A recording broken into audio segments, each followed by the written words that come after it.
फिंग फिंग आया है, फिंग देखना है। इमेजिन आप एक ऐसे आवाज तो आ कमरे रही है, में हो आवाज आ रही है। जहां कदम रखते ही आपको हर तरफ बस फिंग देखते चलो, खून दिखता है। फिंग देखते दीवार चलो। पे, फर्श पे, लिटरली एवरीवेयर। और वहीं पे उसी कमरे में आपको ये कैसे रहा है भाई? भाई कैसे लग रहा है कि नर्ड वही तो बंदी है, उसने फ्रस्ट्रेशन निकाली है किस पे तो वो, और देख रही है। एक ऐसी लड़की मिले जो अपने ही दांतों से अपने ही हाथों को और पैरों को नोच रही है। ओए, ये कैसे है? उसके हाथों से और उसके लिप्स से बेहिसाब खून बह रहा हो। आप उसे देख ही रहे होते हो कि इतने में उसकी झुकी नजर आप पर पड़ हम क्यों देख रहे थे पहली बात तो? जाती है। आपकी सांसें फूलने लगती हैं। उसके इस बिहेवियर को आप समझने की कोशिश कर ही रहे होते हो कि वो अचानक से कमरे के एक कोने से उठकर आप पर हमला करती है। व्हाट द फक ब्रो, ये क्या है? आप पीछे ना, हटते ही हो, लेकिन आपको नहीं नहीं रियलाइज नहीं होता है कि नहीं, कमरा ये कुछ छोटा है गलत और देख उसके लिया। साथ साथ आपको एक रियलाइजेशन हिट होती है कि ये कोई आम लड़की नहीं, इसके अंदर कुछ तो सैटानिक या फिर कुछ तो सुपरनैचुरल जरूर है। जो अच्छा। आपने अभी इमेजिन किया वो बस एक शुरुआत थी। और हाँ, ये कोई इमेजिनेशन नहीं, एक रियल लाइफ इंसिडेंट है जो हुआ है जर्मनी की एक लड़की के साथ। This is the story of Anneliese Michel. नाम क्या है पहली बात तो ये? मैंने भी लास्ट में खेल लेते थोड़े बहुत। ये कहानी है एनालीज मिशेल की, एक जर्मन कैथोलिक लड़की जो नेचर से बहुत ज्यादा शांत थी और पोलाइट थी। वो ओके। डेली चर्च में प्रे करने जाती थी और वो इतनी रिलीजियस थी कि हफ्ते में 2 बार मास अटेंड करती थी। आप में से जो लोग सोच रहे होंगे कि मास क्या होता है, मैं एक सिंपल डेफिनेशन आपको दिखा देता हूँ। It is a sacred ritual where bread and wine are consecrated हैं? and become the body and blood of Christ, seen as a representation of Christ's sacrifice on the cross. Simple language में कहा जाए तो ये Christian culture का एक बहुत important ritual है। एनालिस की फैमिली के बारे में बात करी जाए हाँ, तो मैं उसकी मैंने तो कभी फैमिली नहीं सुना, में 3 क्योंकि यहाँ क्रिश्चियन भी बहुत कम है इंडिया में, लाइक सुना तो नहीं था। बहनें कुछ तो थी नया सुना है भाई। और पेरेंट्स थे, और उसके दोनों पेरेंट्स भी बहुत ज्यादा रिलीजियस थे। स्पेशली एनालिस की मदर, जिनका नाम था एना मिशेल। और एना मिशेल कुछ ज्यादा ही अजीब तरीके से रिलीजियस थी। एना के इतने रिलीजियसली स्ट्रिक्ट ये क्या होता है? बहुत ही ज्यादा अजीब तरीके से रिलीजियस थी। What the fuck are talking about फिंग पंग? और एना मिशेल कुछ ज्यादा ही अजीब तरीके से रिलीजियस थी। एना के इतने रिलीजियसली स्ट्रिक्ट होने का कारण छुपा था उनकी एक पास्ट की गलती। एक्चुअली एना, जो एनालिस की मदर थी, शादी से पहले ही मां बन गई थी। वो शादी से पहले ही प्रेग्नेंट हो गई थी, जो कि जर्मन कल्चर में बहुत ही शर्मनाक माना जाता है। इसी वजह से शर्मनाक माना जाता है? ऐसा क्यों? मतलब बहुत कुछ सुन रखा है। प्रेग्नेंट हो गई थी, जो कि बहुत कुछ जर्मन सुन रखा है कल्चर मैंने। में बहुत ही शर्मनाक माना जाता है। इसी हाँ। वजह से एनालिस की मॉम, एना की कंजर्वेटिव कैथोलिक कम्युनिटी ज्यादा बदनामी कोट हो कर रहा चुकी होगा कोई बड़ा। थी, और इस गिल्ट का प्रायश्चित करने के लिए वो रिलीजियस प्रैक्टिसेस में ज्यादा इन्वॉल्व हो गई। और यही सीरियसनेस टुवर्ड्स रिलीजन, या फिर हम कह सकते हैं रिलीजन की कट्टरता, दोनों पेरेंट्स ने अपने बच्चों पे भी थोप दी थी। इसी स्ट्रिक्ट कैथोलिक अपब्रिंगिंग का असर हमें एनालिस के ऊपर भी देखने को मिलता है, क्योंकि बहुत छोटी उम्र से ही वो भी बहुत ज्यादा रिलीजियस बन गई। लेकिन ये जो कट्टरता थी अपने रिलीजन को लेके, इससे अभी तक कोई हार्म नहीं हुआ था। हाँ सब कुछ अच्छा। सही चल रहा था। एनालिस अपने एकेडमिक्स में भी बहुत अच्छा कर रही थी, वो लोगों से भी बहुत अच्छे से बिहेव करती थी, बहुत आराम से बात करती थी, बहुत पोलाइट थी, वाह। Until she turned 16। जैसे ही 16 साल की उम्र को टच करा, उसकी जिंदगी में सब कुछ बदल गया। 16 साल के होने के बाद एनालिस को अचानक रातों को सीजर्स आने लगे, जैसे कोई उसको जकड़ रहा हो। और इतना ही नहीं, सिर्फ 16 साल की उम्र में ही वो कहने लगती थी कि उसे कुछ दिखाई दे रहा है, The fuck bro, what the? उसे कुछ सुनाई दे रहा है, जैसे कोई खतरनाक चीज उसके कानों को चीरती हुई आगे बढ़ जाती थी। ना mental problem, like I don't think ऐसा कुछ एग्जिस्ट करता है ना भाई। मेंटल प्रॉब्लम वो है। घंटों अपने कमरे में अपने घुटनों को गले लगाकर बैक एंड फोर्थ रॉक करती हैं, जैसे वो एक छोटे से बच्चे को झूला झुला रही है। आई थिंक अभी तुम इमेजिन कर पा रहे होगे कि एक्चुअली क्या हो रहा था एनालिस के साथ। अब उसी कमरे में एनालिस को अकेले देखकर, घंटों घंटों तक अकेले बैठ के अपने आप को झुलाते हुए देखकर, एनालिस के पेरेंट्स को डर लगने लग गया कि समथिंग्स ऑफ। इसलिए 1969 में उसे वुर्सबर्ग के साइकेट्रिक हॉस्पिटल में स्विंग अंक थोड़ा सा लाइक म्यूजिक स्लो करने को बोला करो एडिटर को, गांड फट जाती है थोड़ी सी भाइयों। मजा आ गया। और चैट क्या बोल रहे हो यार, फिंग अंक को ये करना चाहिए ना कि नहीं, क्या बोल रहे हो?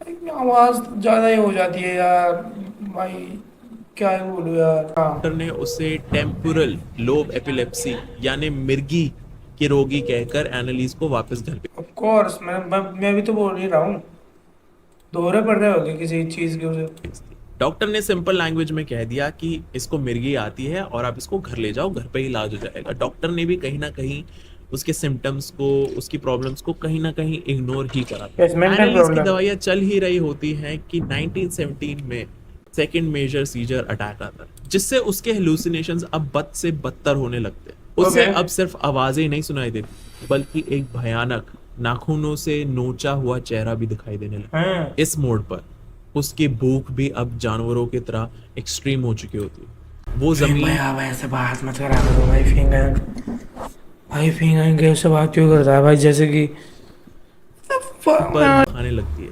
इंसेक्ट्स, स्पाइडर्स, चिमनी में बची हुई कोयले और राखें, ये तक वो खाने लग गई थी। बात तो तब एक्सट्रीम होने लगी जब उसने खुद का ही यूरिन पीना शुरू कर दिया।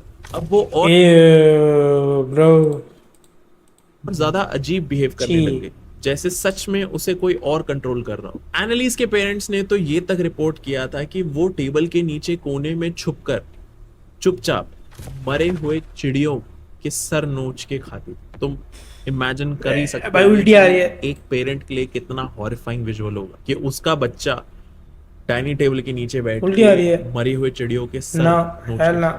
Like imagine Fuck no. Imagine करो कि उस Fuck टाइम no. एनालिस के पेरेंट्स पे क्या बीत रही हो।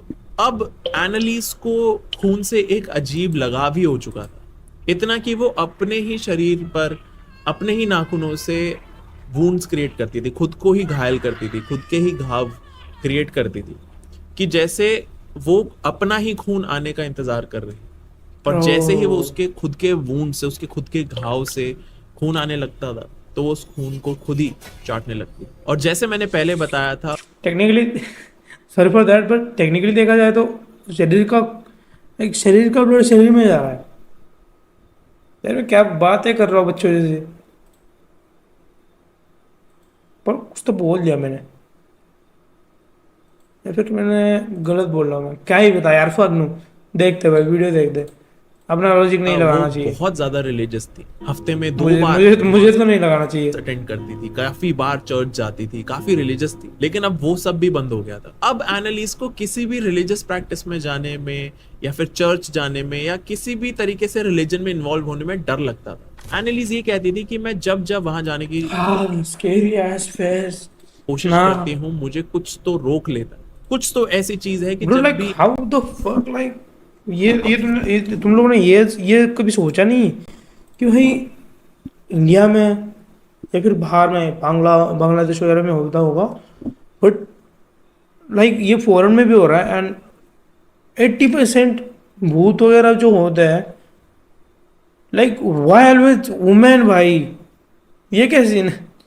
पता नहीं भाई क्या ही सीन है, वाई ऑलवेज ऑलवेज वुमेन भाई। एनालिस चर्च जाने की कोशिश करती है या रिलीजियस होने की कोशिश करती है, कोई चीज आके उसके पैर रोक लेती है, कोई चीज आके उसके पूरे शरीर को रोक लेती है। और साथ ही साथ जब भी एनालिस किसी भी रिलीजियस प्रैक्टिस में इन्वॉल्व होने की कोशिश करती थी, उसको आवाजें सुनने काफी ज्यादा डरावनी गूज़बम्स आए भाई साउंड इफेक्ट से। आवाजें सुनने लगी। और वो आवाजें पता है उसे क्या बोलती थी? योर फक है, sorry, You rot. You damn, you rot in Annalise के फ्रेंड्स ने तो ये फक मैन, योर नहीं, damn you damn, You rot. You rot in hell. Annalise के फ्रेंड्स ने तो ये वाह। तक बताया कि चर्च के आसपास आने पर ही एनालिस बेकाबू हो जाती थी, उसके घुटने कमजोर मेंटल इशू। हो जाते थे और वो वहीं पर गिर पड़ती। अब हम आ जाते हैं 1970 से 1972 के बीच। इस टाइम पे एनालिस की मॉम को छोड़कर किसी के भी दिमाग में एक्सोर्सिज्म का कोई भी आइडिया या थॉट नहीं आया। ओके, एनालिस की फैमिली अब भी उसे एपिलेप्सी की मेडिसिन दे रही थी, पर अब सीजर्स के साथ साथ एनालिस को सुसाइडल थॉट्स भी आने स्टार्ट हो गए। उसे लगता था कि लोगों की अच्छाई के लिए अब उसे मरना हो। लोगों के सिंस के लिए अब उसे अपने आप को सैक्रिफाइस करना ही होगा। ये सारे थॉट्स आने लग गए थे एनालिस के दिमाग में। डॉक्टर ने एपिलेप्सी के साथ साथ अब उसे डिप्रेशन की दवाइयां भी देनी शुरू कर दी थी। एनालिस की मेडिकेशंस डैम। तो चेंज हो गई थी, लेकिन वो अभी भी उन डिमोनिक विजन्स को देख पा रही। जो डिमोनिक विजन्स, जो डीमंस एनालिस को दिख रहे थे, वो एनालिस के साथ उसके कमरे में ही रहते थे, ब्रो। और उनको देखकर एनालिस पूरा पूरा दिन चिल्लाती रहती। लेकिन वो जो डीमंस एनालिस को दिख रहे थे, वो पूरा दिन एनालिस से बात करते रहते थे, और वो पूरा दिन hello Anneli, I am your friend. Anneliese sorry. को अब हर वक्त उसके कमरे में कोई स्मेल आती रहती थी, बहुत ही गंदी स्मेल आती थी, जैसे कोई नहाती नहीं रॉटिंग होगी। फ्लेश हो, या फिर कहीं कोई फीसीज, डंग को जला रहा हो। और उस स्मेल के ब्रो। साथ, सीजर्स के साथ, और सारी जो आवाजें एनालिस को दिखती थी, सारे विजन्स जो दिखते थे, ये सब कुछ जब एक साथ होने लगा, तो Annalise started losing her mind. And when she started losing her mind, उसने अपने आप को और ज्यादा चोट पहुंचानी शुरू कर दी थी, उसने अपने आप को और ज्यादा हार्म करना शुरू कर दिया था। एनालिस अपने कमरे के एक कोने में जाकर अपने सर को जोर जोर से दीवार पे मारती थी, जब तक पूरी दीवार भाई वाह भाई, वो सर पे और मार के और मेंटल प्रॉब्लम न हो जाती है, वाह। लाल ना हो जाए। और इसके साथ साथ अब वो अपने फैमिली मेंबर्स को भी नुकसान पहुंचाने लगी थी। वो अपने दरवाजे के पीछे छिप जाती, और जैसे ही कोई दरवाजा खोलता था उसके कमरे का, वो उसी पर जानवरों की तरह कूद जाती और अपने नाखूनों से और अपने दांतों से हमला कर देती। घर वालों ने अब एनालिस के ओके। कमरे को ही आइसोलेट कर दिया था, क्योंकि उन्हें अब अपनी बेटी एनालिस से ही डर लगने लग गया। और ज्यादा डर इस बात का था कि सालों में ये कर रहा था चैट, ये कर रहा था। मैं आपने मतलब क्या गर्दन में दर्द हो रहा था, तुम्हें क्या लगा वो? चलो मेरे मेरे अंदर अंदर भूत आ रहा है, कुछ भी मत सोचो यार। ये जो डीमंस हैं, ये जो भी चीज है जिसने एनालिस को पोजेस करा है, कहीं वो एनालिस पे ही हमला ना कर दे। 1973 में एनालिस की फैमिली फर्स्ट लाइक तुमने ये भी नहीं नोटिस किया होगा, बट ये सब जितनी भी कहानियां आती है, कहानियां आ जाती है, लाइक ये सब मोस्ट ऑफ देम 1990s भाई। 90s क्या सब, इतना 90s में क्या ही होता था भाई। अब तो भाई क्या बोलूं, बट कोई अगर मूड भी रहा होता है किसी कोने में, तो लाइक ये होता है भाई, वीडियो आ जाती है इंस्टा पे। क्या ही बोले भाई, यही सीन है। यही सीन है भाई। एनएली क्या बोल रही है, एनएली एनएली को देखना पड़ेगा यार। एनएली आ जाओ एनएली। यस। भाई इंट्रो कहाँ से लग रहा है? कॉर्नी है रिलीजियस सिंट। इंटरवेंशन अटेम्प्ट करती है, क्योंकि अब उनको अपनी बेटी को देखकर पक्का हो गया था कि ये हाँ ना। एनालिस तो नहीं है, ये कोई और है। और इनफैक्ट ये कोई एक नहीं, बल्कि कई सारी एनर्जीज एक साथ। और एनालिस के पेरेंट्स और उसकी फैमिली को समझ आ गया था कि अब एनालिस को दवाइयां नहीं, बल्कि एक डिवाइन एनर्जी ही बचा सकती।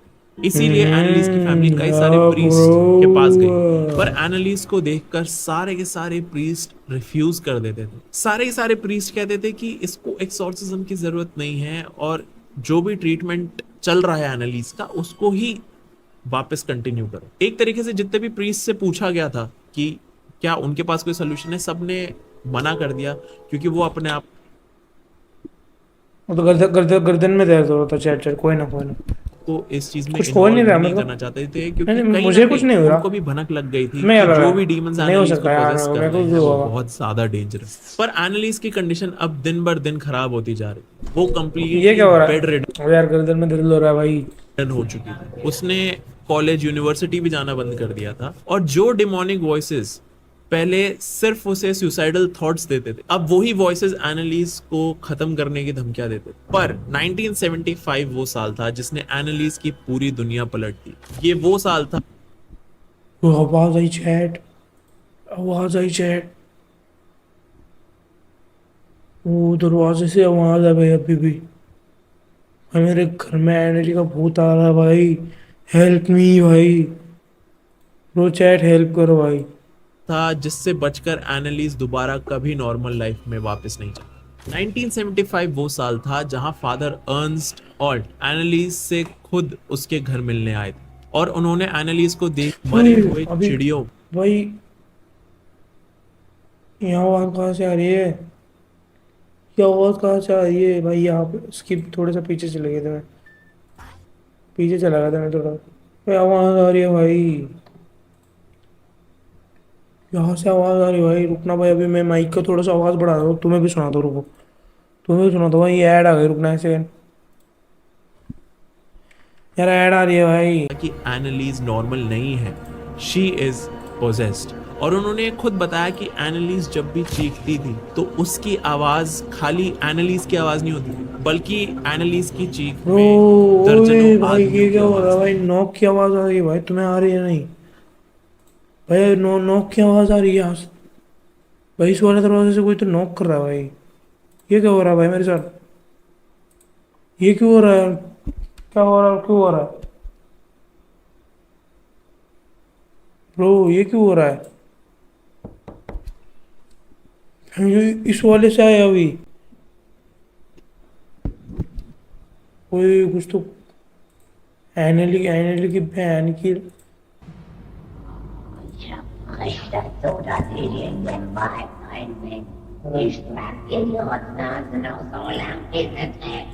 हेल ना, रियल वॉइस।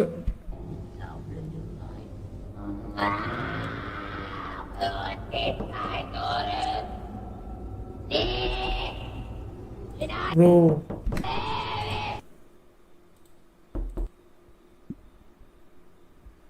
भाई ये क्या हो रहा है?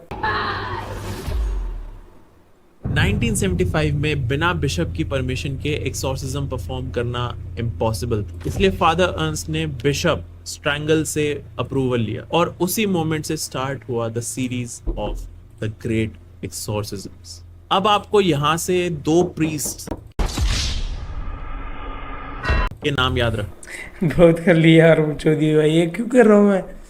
क्यों कर रहा हूँ मैं? ये लो भाई, कहाँ गया? यहाँ पे लगा।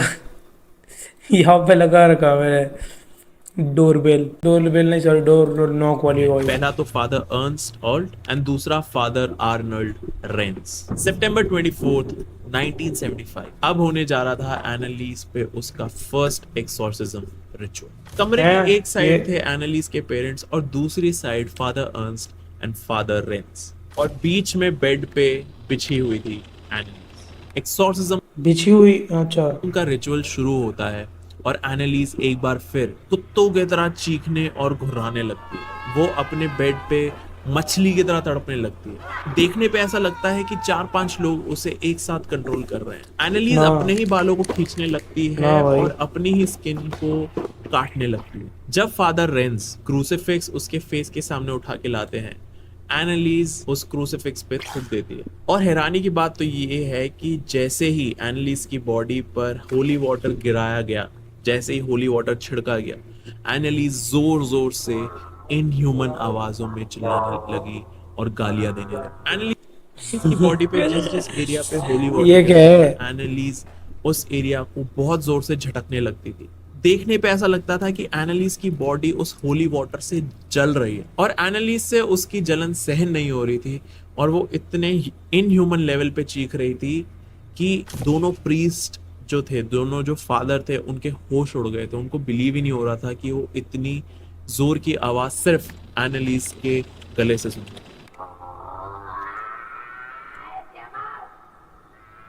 अबे ये क्या है? ये क्या है? ये तो मैं भी निकाल सकता हूँ भाई, मजाक नहीं कर रहा मैं, ये मैं भी निकाल सकता हूँ भाई। ये इनह्यूमन वगैरह कुछ नहीं है, अनह्यूमन कुछ और कुछ नहीं है। एक सेकंड रुकना, मैं निकाल के दिखाता था आवाज तुम्हें, रुकना। कर कुछ नहीं रहा, बस एक सेकंड। ऐसी आवाज आ रही है प्रो। दोबारा आवाज आ रही है। अब कैसी आवाज आ रही है प्रो। मैं एनालिस का भूत आ गया मेरे शरीर में। क्या बोलते हो? यही है भाई। क्या बोला था मैंने? अरे ये क्या हो रहा है? क्या बोला था भाई मैंने? क्या बोला, क्या था मैंने? बोला था ना भाई, आवाज तो मैं भी निकाल सकता हूँ। एंड लो भाई, हो निकाल भी ली। तो उसके लिए तो है भाई।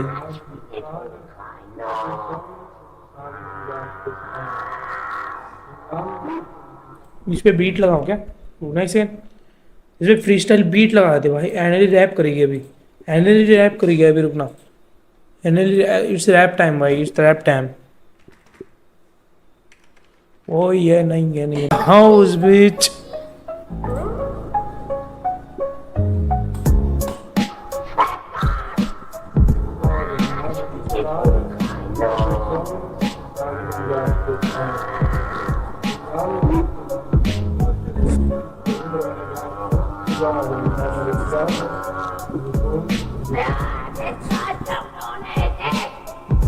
चीखते हुए एनालिस अरे ये तू कहाँ से आ गया? हो जाती थी। ओके यार, सिंग तो कर दिया हमने यार, क्या बोलते, सिंग तो कर दिया। बेड को अपने साथ लेके जंप करने लगती, बेसिकली वो बेड से बंधी हुई होती ड्राइविंग बेड।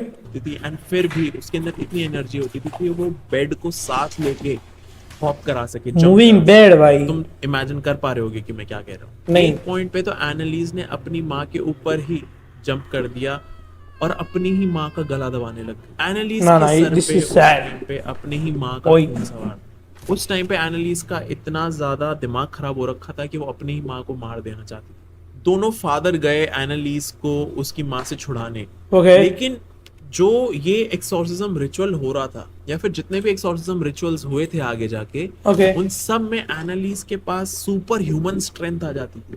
20-22 साल की लड़की को कंट्रोल करने के लिए अब 4-5 बड़े बड़े आदमी लग रहे हैं। जब एनालिस का पहला ना। एक्सोर्सिज्म हुआ यो। तो उसने पैरों तले जमीन हिला देने वाली बात कही, I have to die to atone for the wave Time to atone for the wayward youth of the day.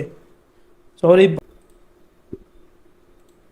of the day and the apostate priests of the modern church। अब इसको मैं हिंदी में ट्रांसलेट करूं तो जरूरत इसका नहीं है। meaning ये बनता है कि एनालिस को भटके युवाओं और धर्म त्यागी फादर्स के लिए मरना पड़ेगा। और जैसे ही उसने ये बात बोली उसके तुरंत बाद एनालिस के पेट के अंदर से 4-5 आवाजें एक होकर हैं? चीखने लगती है, We won't leave.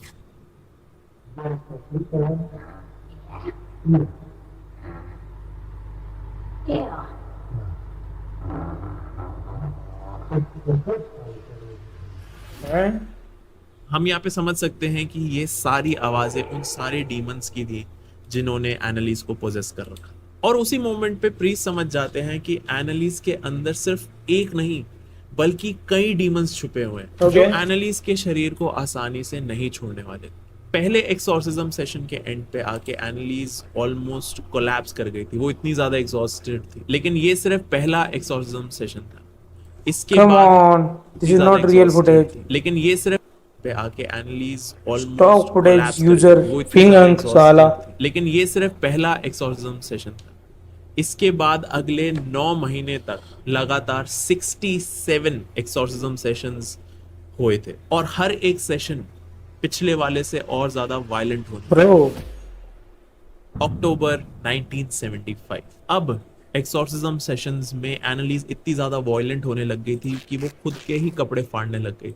उसके अंदर से डीमंस की आवाजें और भी ज्यादा बढ़ गई थी। Okay. एनालिस ने खुद अपने ही अंदर 6 डीमंस को आइडेंटिफाई करा जिनके नाम थे लूसिफर, हिटलर, लूसीफर बहन का कहा भी बहुत ज्यादा है। इसको रेप्टा दे के सुलाओ इसको पहली बार। यूडस, केन, नीरो। और जो साला। लास्ट डीमन था वो एक डिसग्रेसफुल प्रीस्ट था जिसका नाम था फ्लेशमैन, जिसने एक टाइम पे चर्च से ही गद्दारी की थी।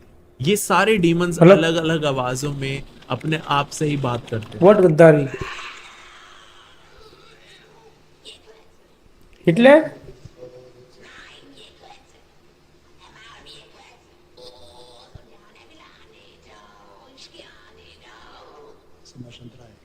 फ्रीस्टाइल बना तू है पहले और एक बार।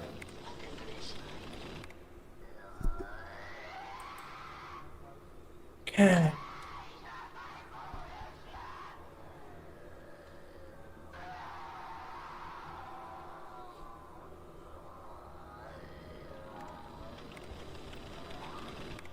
Bro,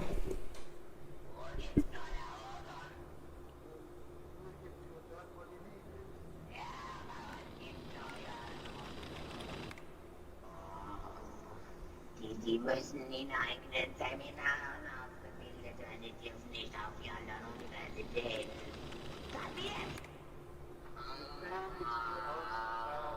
लूसीफर बहन।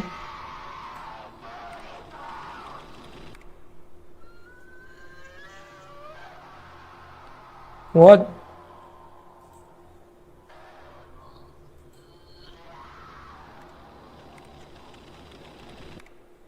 ऐसा लग रहा था कि वो सारे डीमंस अपनी आवाजों को यूज करके जो प्रीस्ट हैं, जो फादर हैं, उनके साथ छेड़खानी कर रहे थे। और वो सारे डीमंस कहीं ना कहीं कन्विंस कर रहे थे फादर्स को कि जो भी एक्सॉर्सिज्म हो रहे हैं उनका असर हो रहा है। जो फादर्स थे, जो प्रीस्ट थे, उन्होंने भी इस सेशन से कंफ्यूज होकर ये डिक्लेयर कर दिया था कि हाँ, डीमंस जा चुके। बस अभी थोड़ी देर की शांति मिली ही थी कि तुरंत ही एनालिस हल्का सा मुस्कुराती है और उसके अंदर से एक आदमी की आवाज जोर से चिल्लाती है, आई विल रिटर्न। फिर सारे आदमियों की आवाज एक साथ चीखती है, nobody can drive us out. ये बात सुन के Okay. जो कुछ देर का सुकून आया था एनालिस के पेरेंट्स के चेहरों पे, वो सारा सुकून गायब हो। एक्सॉर्सिज्म के दौरान एनालिस कमरे में पागलों की Sad. तरह दौड़ती थी। जो उसके सामने आता था वो उस पे कूदकर अपने दांतों से नुकसान पहुंचाती। एनालिस अपने चेहरे पे जोर जोर से पंच करती थी और अपने ही यूरिन को चाटने लग जाती। ये सब कुछ एनालिस के कमरे में ही ना। हुआ। एनालिस की पूरी लाइफ जर्मनी में ही थी Like, और अब वो अलग अलग urine- भाषाएं बोलने लग गई, हिब्रू, लैटिन, ग्रीक, अरमानिक। और एनालिस अब अपने ही अंदर भाई इस चीज को लेके मेरे दोस्त की कहानी है भाई ये। पता नहीं वो रियल है फिर फेक है, बट मेरा एक दोस्त था, वो उसके उसके लाइक वो जब बचपन में था उसके लाइक शरीर में कुछ तो आता था, मतलब वो तो क्लेम करता है कि मतलब उसके घर वाले बोलते थे कि उसको ऐसे बोलते थे कि तू कन्नड़ बोलने लग जाता था। तो fuck bro, अचानक से पता नहीं। और व्हाट इफ वो रियल हो ब्रो, क्या ही बता यार। आए हुए डीमन से लड़ने लगती थी, क्योंकि अब जो डीमंस थे एनालिस की बॉडी के अंदर, वो एनालिस की बॉडी को अपना हक समझने लगे। एनालिस कई बार उन डीमन से पूछती थी कि why are you here. Demons का जवाब होता था, Fuck you.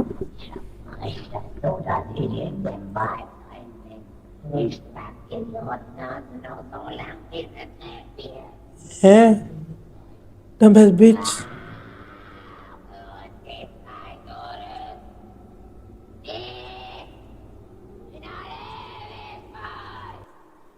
इतना कहकर एनालिस जमीन पे गिरकर क्रूसिफिक्स की पोजीशन में ट्विस्ट करने लगती। एनालिस की मदर ने तो ये तक कह दिया था कि उन्होंने एनालिस के हाथों के बीचों बीच ठुके हुए नेल्स जैसे निशान देखे थे, जैसे एनालिस को जीसस की तरह क्रूसिफाई किया गया हो। एक्सॉर्सिज्म सेशंस के दौरान एनालिस की फैमिली ने उसकी सारी मेडिकेशंस रोक दी थी एंड अब वो कंप्लीटली रिलाई कर रहे थे ऑन द एक्सॉर्सिज्म रिचुअल्स। ये एक्सॉर्सिज्म एनालिस के साथ हर महीने नहीं बल्कि हर हफ्ते होने लग गए थे, बल्कि कई बार तो एक हफ्ते में 2-2 बार एक्सॉर्सिज्म किए जाते थे और हर एक्सॉर्सिज्म लगभग 4 घंटे तक चलता था। 1976 तक आते आते ये एक्सॉर्सिज्म रिचुअल्स काफी एक्सट्रीम लेवल तक पहुंच चुके थे। मार्च 1976 से एनालिस ने कुछ भी खाना पीना बंद कर दिया था। वो कहती थी कि ये डीमंस उसे कुछ भी खाने से या पीने से रोक रहे हैं। और एनालिस घंटों तक जेनुफ्लेक्शन परफॉर्म करती थी। जेनुफ्लेक्शन एक ऐसा एक्शन होता है जिसमें इंसान एक घुटने पर झुकता है और बैठकर प्रेयर करता है। और एनालिस के केस में तो वो ये हर दिन अनकंट्रोलेबली करती है। इसी वजह से उसके घुटने पूरे तरीके से छिल चुके थे और घुटनों में सिर्फ हड्डियां भाई वो डीमन है तो प्ले क्यों कर रहा है भाई, ये बात दिखनी शुरू हो गई। एनालिस सिर्फ यही नहीं रुकी, वो बिना रुके अपने सर को जमीन पे पटकती रहती थी जब तक उसके सर की वो सारी आवाजें चुप न हो जाए। एनालिस के चीक बोन्स और फेस पर डीप क्लॉ मार्क्स हमेशा फ्रेश रहते थे, जैसे वो खुद को हर रोज जानबूझकर नए वूंड्स दे रही हो, नए घाव दे रही हो। 1976 तक आते आते भी वो कुछ खा नहीं पाती थी, जैसे डीमंस उसको कुछ Right. खाने परिवार वाले like family like use to हो गए होगे भाई, क्या बोलते हो, यूज टू हो गए होगे भाई, देख देख के भाई क्या ही हो जाएगा। नहीं दे रहे हैं। वो कुछ भी खाने की कोशिश करती थी तो उसको ऐसा फील होता था कि जो डीमंस है उसके अंदर वो उसके गले को दबा रहे हैं, वो उसे चोक कर रहे हैं। एनालिस के अंदर के डीमंस उसे कुछ भी खाने पीने से रोक रहे थे, लेकिन लेट मई तक आते आते एनालिस की कंडीशन बहुत ही एक्सट्रीमली खराब हो गई थी। अब वो पूरी पूरी रात चीखती थी और पूरी पूरी रात खुद को खरोंचती रहती थी, खुद को वूंड्स देती रहती थी। इनफैक्ट अब वो दीवारों पे सिर्फ अपना सर ही नहीं पटक रही थी, बल्कि रात रात भर जाग कर दीवारों को अपने दांतों से काटने की कोशिश करती रहती थी। और इसी चक्कर में एनालिस ने अपने काफी सारे दांत खो भी दिए थे, उसके काफी सारे दांत निकल भी चुके थे। एनालिस रात को मुश्किल से 1 या 2 घंटे सोती थी और जैसे ही वो अगले दिन उठती थी उसका वापस से एक्सॉर्सिज्म सेशन शुरू हो जाता था। अब एनालिस के डीमंस बहुत ही ज्यादा कोल्ड और अनरिस्पॉन्सिव हो चुके थे और पुराने डीमंस के बजाय अब न्यू डीमंस एनालिस के बॉडी के अंदर आ चुके थे। एक तरीके से डीमंस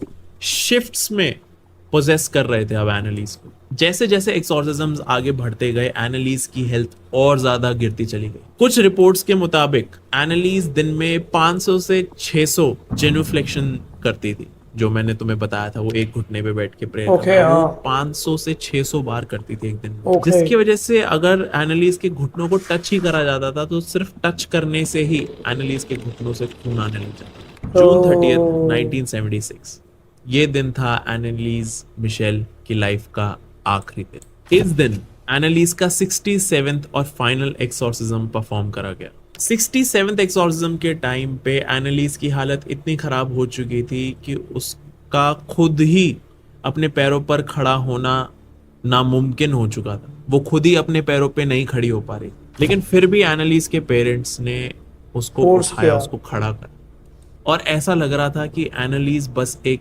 जिंदा लाश है और उसको बस उसके पेरेंट्स सपोर्ट दे रहे हैं। वो इतनी कमजोर और अंदर से सूख चुकी थी कि उसका वजन सिर्फ 31 kgs रह गया था। एनालिस का चेहरा पहचानना मुश्किल हो गया था, उसकी आंखें अंदर ही धंस चुकी थी, उसके लिप्स पे, होठों पे घाव थे और उसकी बॉडी के कई हिस्सों पर खुद के बनाए हुए बाइट मार्क्स और स्क्रैच वुंड्स थे और उन सारे वुंड से, उन सारे स्क्रैच मार्क्स से कंटिन्यूअसली खून निकल रहा था। और अब प्रीस्ट ने स्टार्ट किया 67th एक्सॉर्सिज्म। टेप्स में रिकॉर्ड हुआ एनालिस का आखिरी सेंटेंस, एक आखिरी कमजोर सी आवाज में, बिटल वर्जबर्ग प्लीज फॉरगिवनेस। एनालिस ने अपनी माँ की तरफ देखा और कहा, mother I am afraid. 67th exorcism session के दौरान एनालिस ने खुद को इतनी जोर से मारा, उसने अपने हाथ को इतनी जोर से मारा कि उसके एक हाथ के सारे नाखून टूट गए। उस एक्सॉर्सिज्म के टाइम बार बार एनालिस खड़ी हो रही थी और अपने घुटनों पे गिर रही थी, जिसके वजह से पूरे कमरे में अलग अलग जगह पे खून के पडल्स बन चुके थे, उस खून के जो एनालिस के घुटनों से आ रहा था। उस एक्सॉर्सिज्म के टाइम ऐसा लग रहा था कि एनालिस का कोई गला दबा रहा है। एनालिस की हर ब्रेथ के साथ गड़गड़ाने की आवाज निकल रही थी और उसके चीक बोन्स पर अंदर से हड्डियां दिखने लग गई थी, जैसे कि उसने अपना ही फ्लैश अंदर से काट लिया। एक्सॉर्सिज्म सेशन स्टार्ट होते ही सारी की सारी डीमंस की आवाजों से पूरा कमरा गूंजने लगा, लेकिन फिर एकदम अचानक से सब कुछ शांत हो गया। डीमंस की गटरल आवाजें भी बंद हो गई थी और उस टाइम सिर्फ एनालिस की हल्की हल्की थरथराती हुई सांसों की आवाज सुनाई दे रही थी। इतने में ही एनालिस जोर से जमीन पे गिरी और उसके पेरेंट्स ने जाके उसे, जो एविडेंस टेप है इस केस की, उसके अंदर जो आखिरी बात एनालिस ने बोली थी वो ये थी कि मुझे छोड़ दो, मुझे जाना। प्रीस्ट ने एक्सॉर्सिज्म खत्म किया। इस बार एनालिस के पेरेंट्स ने भी सोचा कि अब सब कुछ ठीक हो गया है। जुलाई 1, 1976 की सुबह जब एनालिस की मदर उसके पास आती है तो वो एनालिस मिशेल की पूरी तरीके से ढीली पड़ी हुई बॉडी देखती। एनालिस की थकी हुई आंखें अब भी आधी खुली थी, उसके मुंह के कोने से काले क्लॉट्स निकल रहे थे, उंगलियों के जॉइंट्स जैम हो चुके थे, उसका चेहरा एक ट्विस्टेड मास्क की तरह लग रहा था। एक्सॉर्सिज्म की वजह से फर्श पे हर जगह खून, और सिर्फ 23 साल की यंग एज में एनालिस ने नींद में ही डीमन से लड़ते लड़ते अपना दम तोड़ दिया। स्कैरी।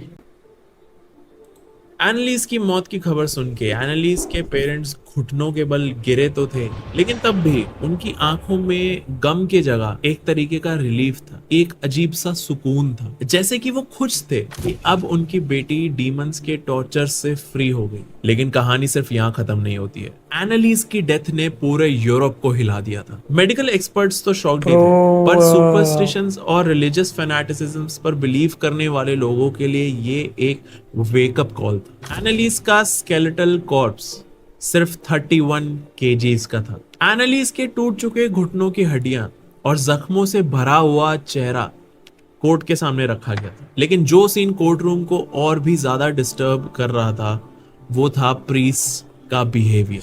फादर रेंज और फादर ऑल्ट बिल्कुल बेशर्मी से जज के सामने खुद वो 14-15 ऑडियो टेप सबमिट करते हैं और कहते हैं ये है सबूत कि एनालीज पोजेस्ड थी। कैसेट्स प्ले होती हैं और कोर्ट रूम में गूंज उठती हैं एनालीज की गटरल ग्राउलिंग भारी आवाजें।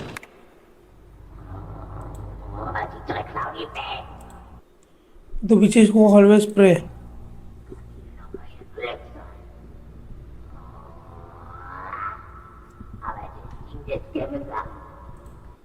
You mean therefore the things you also which you planted a family of pro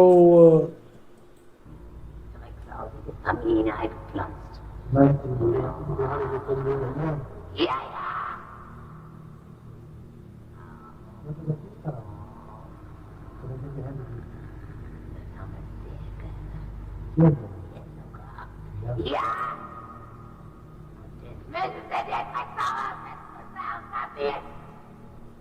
scary, बहुत scary.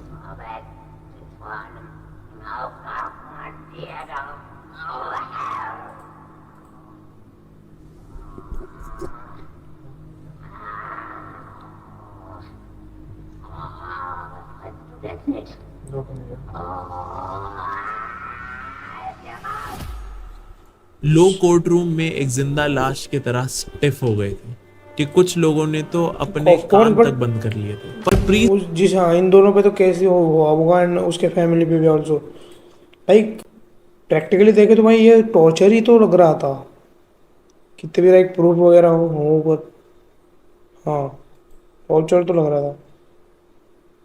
क्या मेंटल प्रॉब्लम। इसके चेहरे पर थी एक क्रीपी सी स्माइल, जैसे वो कहना चाह रहे हों कि देखो हम सही थे, एनालीज पोजेस थी और ये मौत उसकी मुक्ति है, कि एक्चुअली एनालीज की death is the best thing that happened to एनालीज।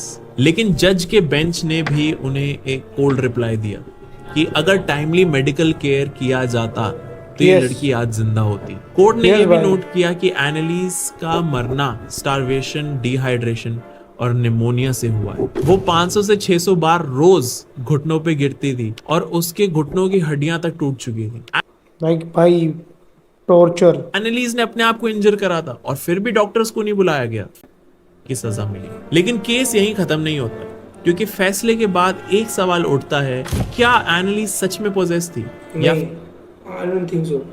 फिर कि एनालीज को पहले से ही टेम्पोरल लोब एपिलेप्सी था। इसी वजह से वो बार बार इसको क्या बोलते हैं? एनालीज को पहले से ही टेम्पोरल लोब एपिलेप्सी टेम्पोरल और लोब्स एपिलेप्सी था। इसी वजह से वो बार बार अपने बॉडी को ट्विस्ट करती थी, अकेले में झटके खाती थी और अक्सर उसकी आंखें ऊपर चली जाती। बता भाई तू आया है चैट में तो मोड़ चाहिए। बिल्कुल वैसे जैसे एनालीज किसी ट्रांस में या किसी पोजेशन में हो। और उसके बाद जो सिम्टम्स थे, जैसे अपना ही फ्लैश चबाना, इंसेक्ट्स खाना, अपना ही यूरिन पीना, ये कुछ गलत था। ये सब एक सिवियर साइकोलॉजिकल डिसऑर्डर जैसे स्किज़ोफ्रेनिया की तरफ इशारा करता है। मैं बोल रहा था मेंटल प्रॉब्लम। मेडिकल एक्सपर्ट्स का मानना था कि उसकी डिमोनिक वॉइसेस असल में ऑडिटरी हेलुसिनेशंस हो सकती हैं और उसकी डेथ एक्सोर्सिज्म के दौरान हुई स्टारवेशन और एनालीज मिशेल का केस, जिसके ऊपर सिर्फ 10 महीने के टाइम में 67 exorcism Bro, what the fuck is this भाई? किस टाइप का टॉर्चर ना? परफॉर्म करे गए थे। Hey, like ये कोई इंडिया का गांव खेड़ी का एरिया नहीं है। It's fucking UK में कैसे जबकि हो रहा है? ये थी कि उन 14-15 ऑडियो टेप्स में से कुछ ऐसी भी हैं जिसमें एनालीज की आवाजें सच में इंसान जैसी तो बिल्कुल भी नहीं लग रही वो। ब्रो लाइक इंसान जैसे नहीं, बट मैं बोलता रहूं, मैं भी दिखा। अबे अगर आवाज आप वो टेप सुनो तो दिल की धड़कनें मैंने तो इतनी हेडफोन तेज हो से लगा जाती रखी हैं है। कि लगता है कि अभी सीने से कुछ फट कर बाहर आ जाएगा। नहीं मेरे नहीं आ रहा, मेरे नहीं आ रहा, मैंने सिंक तो कर दिया मैं इतना। प्रीस्ट भी कहते हैं कि एक्सॉर्सिज्म तीन बहन के पता नहीं टाइम क्या। पे कमरे का टेम्परेचर अचानक से गिर गया था और उस टाइम पे उन्हें खुद अपनी गर्दन पे किसी की ठंडी उंगलियां महसूस हुई थी। लेकिन Bro. डर सिर्फ यहीं खत्म नहीं होता। जब एनालिस मर चुकी थी तब भी लोगों ने उसके घर के अंदर से धीमी धीमी विस्परिंग सुनी है और लोगों ने क्लेम करा है कि उनको ऐसा लगा है कि अभी भी एनालिस के घर में कोई उसका नाम ले रहा है। और गांव के लोगों ने बाद में नोटिस किया कि उसकी ग्रेव से कभी कभी एक स्ट्रेंज स्मेल आती है। लेकिन असली डरावनी बात तो ये है कि उसके बॉडी को जब 2 साल बाद ग्रेव से निकालकर एग्जामिन किया गया तब अच्छा एग्जामिन के लिए निकाला है, मेरे को भी लगा उसकी लाश बिल्कुल फ्रेश थी, जैसे वो कल ही मरी। फिर भाई आप ऐसे बात करना बंद कर दो। गुस्सा बहुत आता है, मैं बोलता नहीं हूँ बट गुस्सा बहुत आता है। ऐसे ऐसे ऐसे बात मत किया करो। अंक हो गए हुआ, पता चलता है कि हम कैसे ही बात करते हैं, बट ऐसे नहीं बात करना होता है। साइंस के हिसाब से ये इम्पॉसिबल है। पर आपको क्या लगता है, क्या एनालिस मिशेल का केस सिर्फ एक मेडिकल फेलियर था या वो सच में मेडिकल कोई फेलियर एंड लाइक टॉर्चर था।